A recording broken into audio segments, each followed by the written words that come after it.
Coming up on the Sports Desk, it's title time in the CIF Southern section. It was another epic comeback for the West High girls basketball team.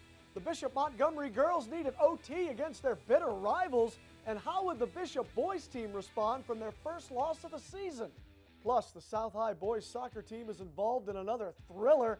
And we'll check in with the South High boys volleyball team and a player who wears many hats for the Spartans. This guy is everywhere. We'll have all this and so much more. The Sports Desk begins right now.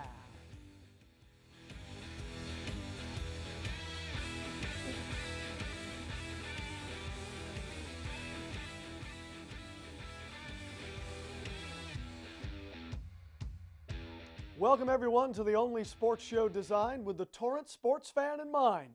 This is The Desk. Thank you so much for stopping by. And don't forget to hit us up on Facebook, Twitter, and Instagram. Share your videos and photos. And by all means, give us some ideas for future stories. Do you know a local athlete or coach who should be featured right here on our show? If so, please let us know, and we'll be sure to feature that person on an upcoming episode. Just when you think you have the West High girls basketball team figured out, you don't. And why? Because they always find a way to win. That's why. It is, after all, their MO. It's what they do best. Which would explain why they won 16 straight games heading into the CIF Southern Section Finals, which is where the Warriors faced Chaminade in the Division I championship game.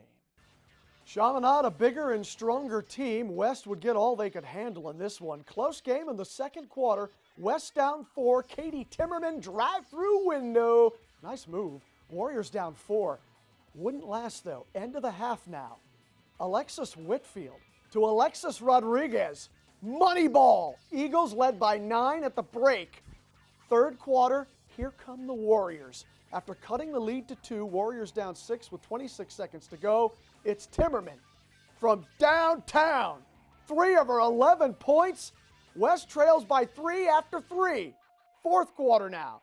Lanny Lum, she scored a team-high 12 points on 6 of 7 shooting. Lum was straight numb. It's now a 1-point game. Next possession, Haley Jones. Check her out. Shot fake, and she goes glass. 2 of her 11 points on the night, and the Warriors take the lead. They're up by 1 with 6:55 to go. Didn't last. Jasmine Moore, she scored 15 of her game-high 17 points in the second half. Problem is, the rest of her team only scored 5. Eagles back on top by 3 at this point. 3 minutes left. West down 2. Haley Jones loses the ball. Kira Hernando saves it. Katie Timmerman for 3. You betcha. West takes a 1-point lead. And this game would be decided at the free throw line. Anaya James, the freshman, makes both of her foul shots to give West a 46-44 lead. But then Jasmine Moore, with 0.8 seconds to go, needs to make this free throw for the tie. Oh, it's a lane violation. And that's your ball game. Warriors win the Division I Southern Section title by the final of 46-45. It's their 3rd CIF title in school history. The Southern Section champs have earned the number 7 seed in Division I, which means they'll open the state playoffs at home against 10th-seeded Alameini. All right, let's be honest here. If the Bishop Montgomery girls basketball team played Sarah High School 20 times in the same season, something tells me each game would be decided by 3 points or less. It's just how they roll. These bitter rivals split their regular season series with 2 thrilling last-second finishes. So why not play for a 3rd time this season, right? Makes sense to me. Bishop entertained Sarah in the Open Division consolation round, and that's where Cedric Welton picks up our story. This was a physical CIF playoff matchup where 4 quarters weren't enough. That's right, we got overtime, and the Lady Knights knew how to hold down home court. We start in the 4th. Nicole Hayase to the rack and 1. Nails the free throw, Knights go up 60-58. Next play, Alexis Tucker would not be denied. Ties it at 60 with a minute left in the 4th. Last play in the 4th, a little controversy. Tucker gets to the rim with time expiring. Cavs think they won it. However, refs call shot clock violation. We move to overtime. Kayla Williams off the steal, pushes up court, finds Hayase for 3, and she's fouled. She nailed all 3 to put the Knights up 63-61. Kayla Padilla off the drive, gets blocked, rebounds, finds Kayla Williams, who drains the mid-range. Knights up 5 in OT. Kayla Padilla said enough is enough. Evades 2 defenders, steps back and calls game from 3. Knights up 69-66. A gutsy effort and a few big shots in overtime secured the game for the Lady Knights. I got in touch with Coach Noelle Quinn, Nicole Hayase, Kayla Williams, and Kayla Padilla post-game. The coaches said, it's our 3rd time playing them, so we should know how they play, know what they do. Alexis Tucker, she was great. She did what she does. She powered us inside, and we were ready for that. And the guards, we were trying to pressure, trying to make it as hard as they can to get it into her. So I think we did a good job, and we came out with the win. So we knew they were coming back hungry, so we had to we stayed composed, we stayed calm, and we looked for the best possible shot. We knew that this was going to mean a lot. This was going to determine what seed we want, and we want the best possible seed in state so we can get the best possible chance to take home the state title. Coach emphasized that no 3 games are the same, so we knew we had to come out fighting, and to beat them twice this season, especially in this tough open division tournament, it's an amazing feeling, especially since it was a great team win. Even before beating them in playoffs, just the history of our rivalry is huge. It's big for our school to beat Sarah. Sarah's an amazing team, amazing program, amazing coaches, amazing players. This win is huge for us. I thought it was an intense game from the beginning. It was like a classic South Bay matchup. You guys need to re-show it 10 years from now. But I thought it was just a very good game for the fans to watch and the players to be a part of and the coaches to be coaching. These 2 teams went head-to-head twice this year already and split the games. Tonight, the Lady Knights took the tiebreaker, defeating Sarah 71-68, moving ahead in playoffs. Reporting from Bishop Montgomery High School, I'm Cedric Welton for the Sports Desk. Okay, here's the deal. The Knights are the top seed in Division 1, and they'll host 16th seeded El Camino Real in the first round of the state playoffs. If you're keeping score, the Knights open the season with a 51-46 victory over El Camino at the Battle of the Beach. With more on Bishop's quest for a state title, here again is Cedric Welton. With this victory in hand, the state playoffs loom. Coach Quinn and the Lady Knights pondered on what lies ahead.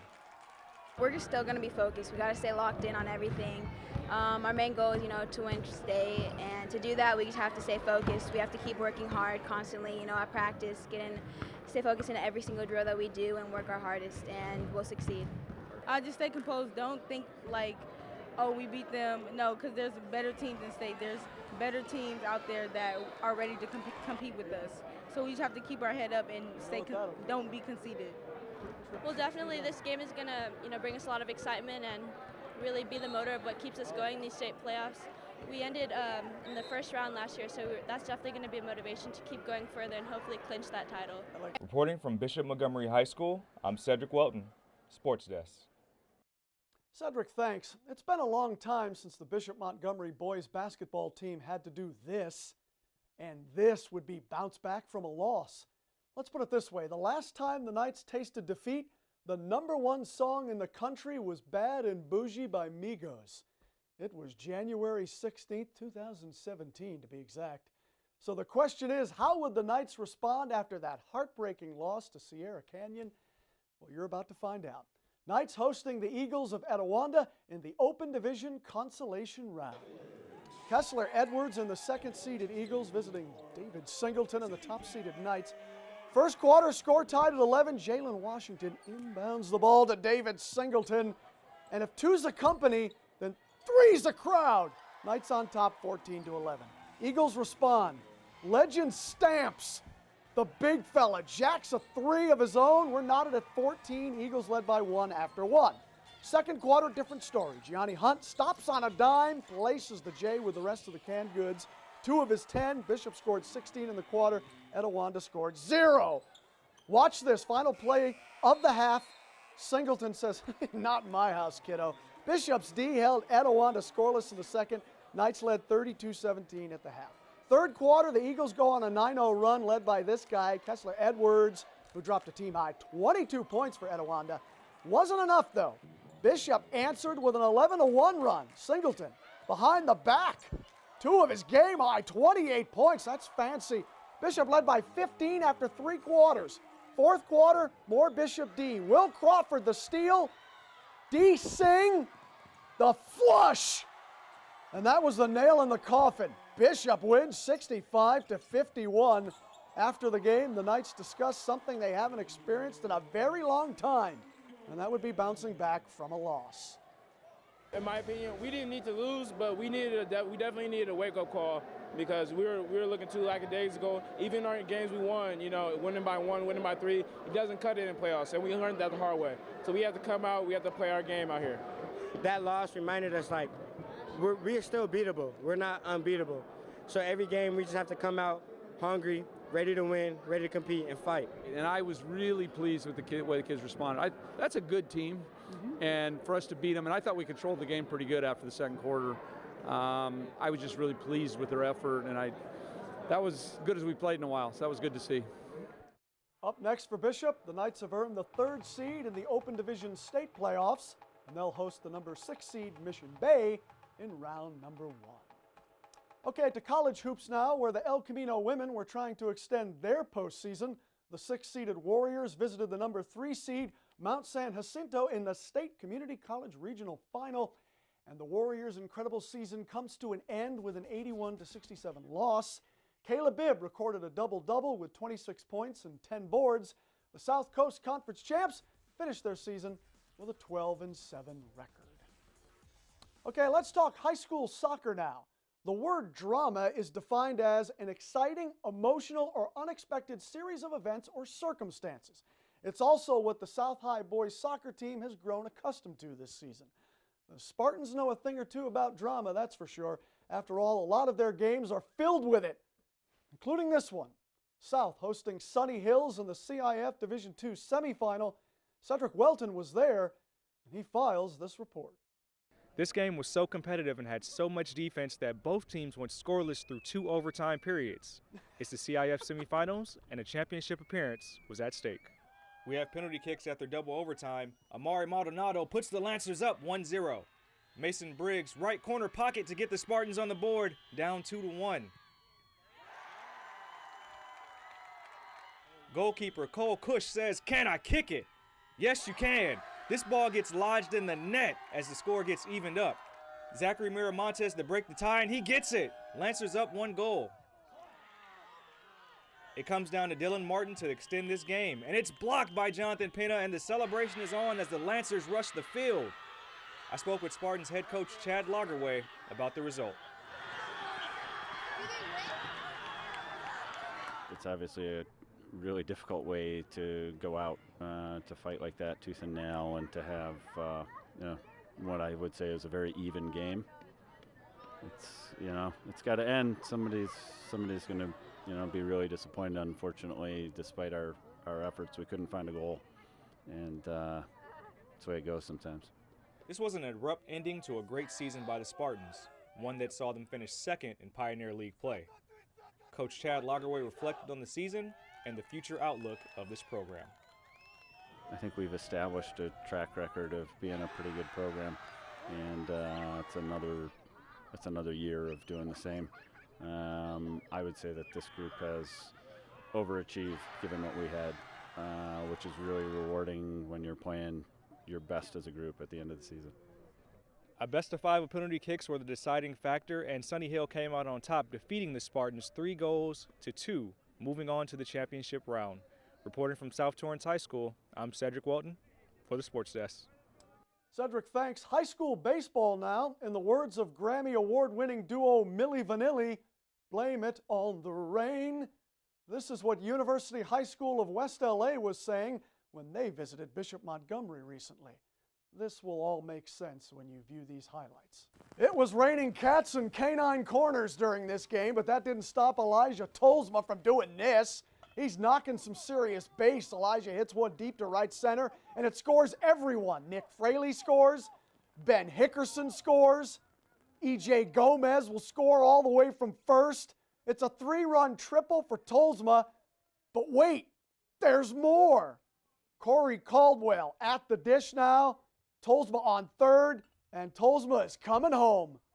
These were pretty sloppy conditions, people. Who says it never rains in Southern California? That person is obviously a complete liar. Nick DeRusha goes from first to third on Caldwell's rib single. It's now 15-0 Knights in the bottom of the third inning, and the rain just wouldn't quit. The game was finally called in the third. It ends in a 15-0 Bishop victory. The real winner of this game, though, was Mother Nature. She tossed another shutout, in a weather sense, of course. She is simply devastating on the hill. College baseball. El Camino opened conference play by opening a can of fill-in-the-blank against Pasadena City College. Contrary to popular belief, no one is pitching underhand to the Warriors this season. It just appears that way. The hit parade known as El Camino College returned to the friendly confines of Warrior Field. Lancers came into this one at 9-6, Warriors 8-7. This one was scoreless through 3.5. Bottom of the fourth now, different story. Warriors up 1-0, first and third for Jordan Folgers, and he's base knocking to left center. Spencer Long scores, it's now 2-0 Warriors. After a bases loaded walk made it 3-0 Elko, Lancers bring in another right-hander, Frank Gonzalez, and he didn't do much better. Matthew Becerra, he was 4 for 6 at the dish with 4 ribs. Here's 2 of them. Diego Alarcon and Jordan Folger score. Warriors up 5-0. Next up now, Cody Whistler. And he slaps one up the gut, scoring Spencer Palmer. 6-0 Elko. Jose Ruiz Jr. Dude was a perfect 4 for 4 at the plate. This base knock to center right here scores Whistler. 7-0 Elko. I think you get the idea. Warriors wrapped out a season-high 17 hits en route to an 11-zip shellacking of Pasadena. Daniel Alvarez picks up the win. He tossed 7, allowed 6 hits for his 3rd victory of the season. Now the Elko softball team rocked Rio Hondo by scoring 9 runs on 5 hits. Riley Raiders had 3 ribs. Warriors stole 12 bases in this one.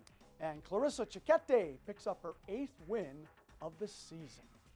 All right, we're going to take a quick timeout, but whatever you do, don't go anywhere because you won't want to miss this. Coming up next, the boys volleyball season is underway, and the South High Spartans are playing it cool right now. Or are they playing it cold? We have the answer. Stay with us. We'll be right back.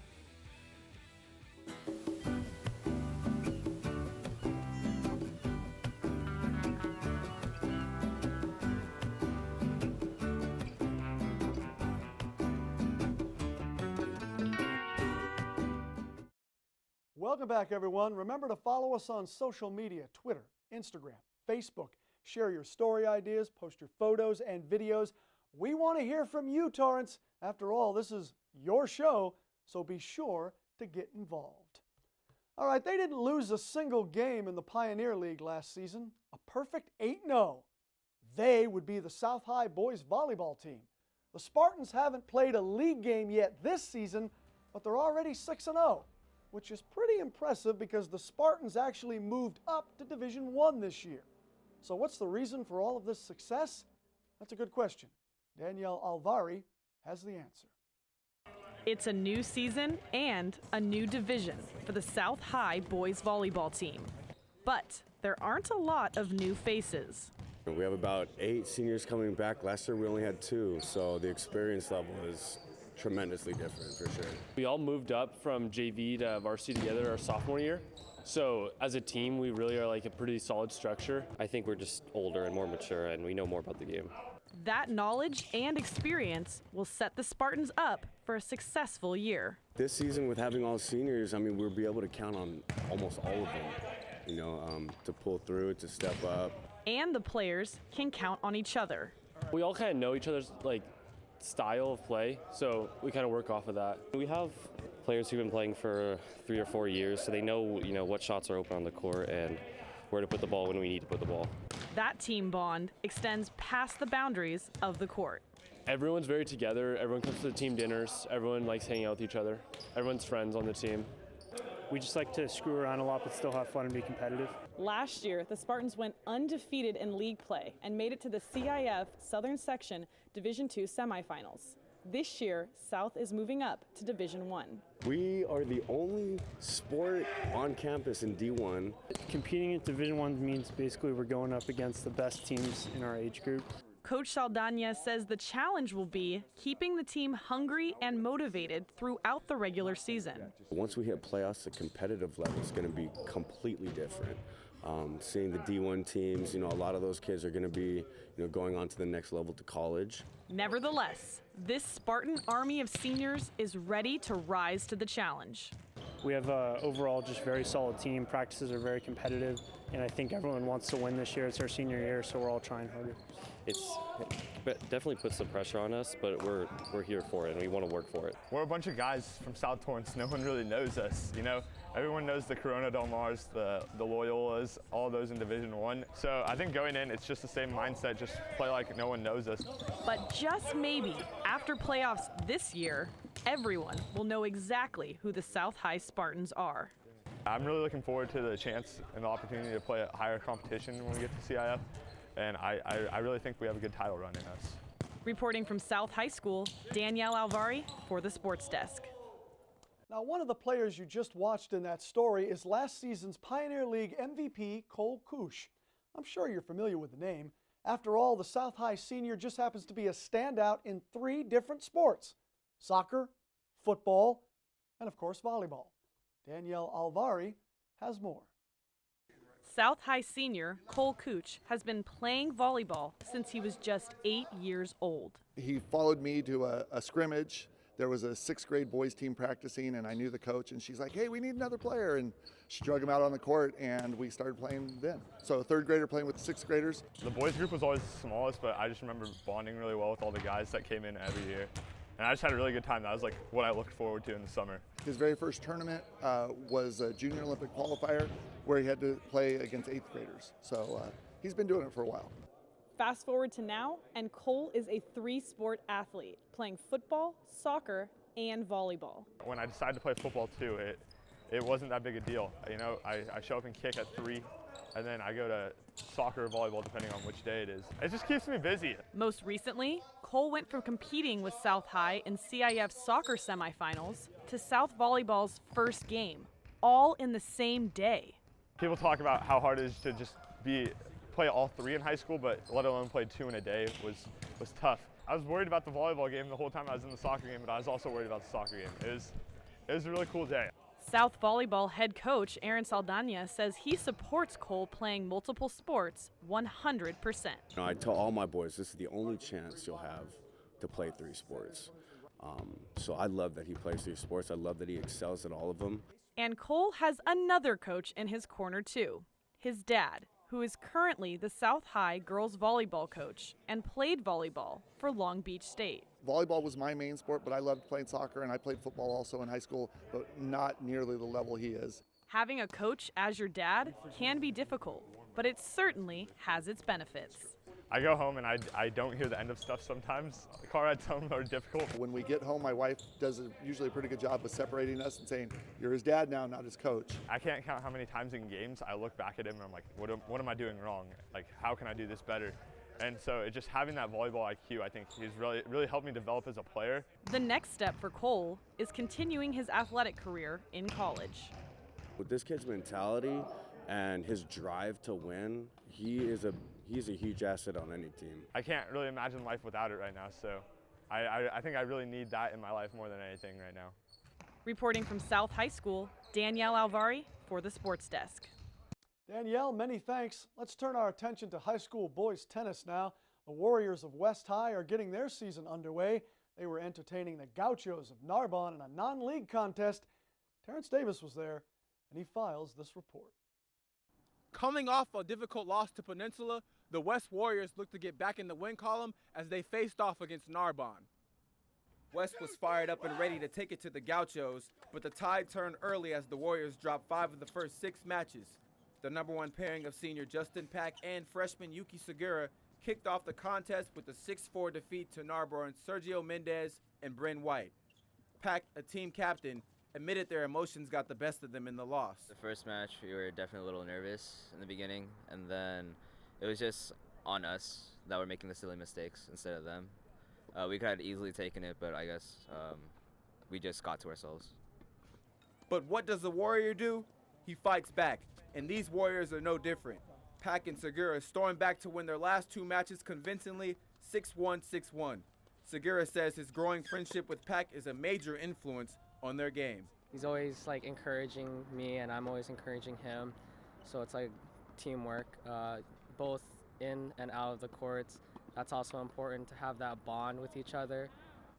Segura and Pack weren't the only Warriors who had to overcome some early match jitters. The #1 singles player, Junpei Kimura, suffered a heartbreaking 7-6 loss to Narbonne's Albert Alcatran. Kimura Jr. says he tries not to even acknowledge the loss. I try to not think about the first match at all for the second, because I believe tennis is really mental sports, and mentality really affects my performance. So. Well, it appears that strategy worked out just fine for Kimura, who roared back to win his last 2 matches, 6-1, 6-1. West as a team won 11 of the final 12 matches.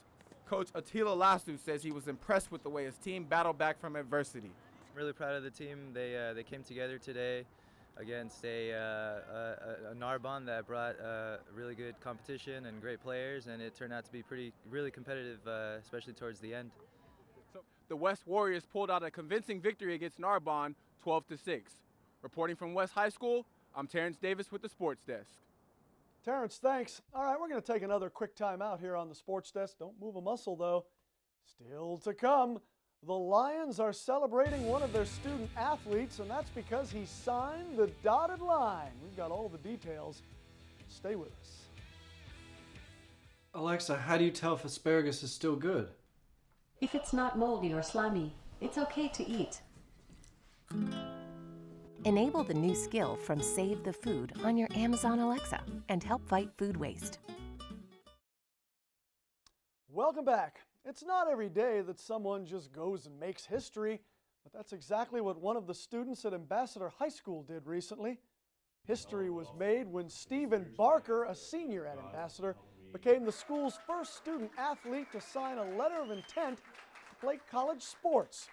Barker is a basketball and volleyball captain for the Lions, but he'll be playing football at Wheaton College in Chicago next season. For Barker, this was an easy choice. Just even from the first contact that I had with the coaches, just from the campus, when I went out and visited meeting the players, it was just such a perfect fit for me, and I just couldn't see myself anywhere else. He's accomplished his goals, and so for a dad, that's just super rewarding to see not only your son but a student at your school progress up, not because of who we are, but just because of his work ethic and his desire to succeed.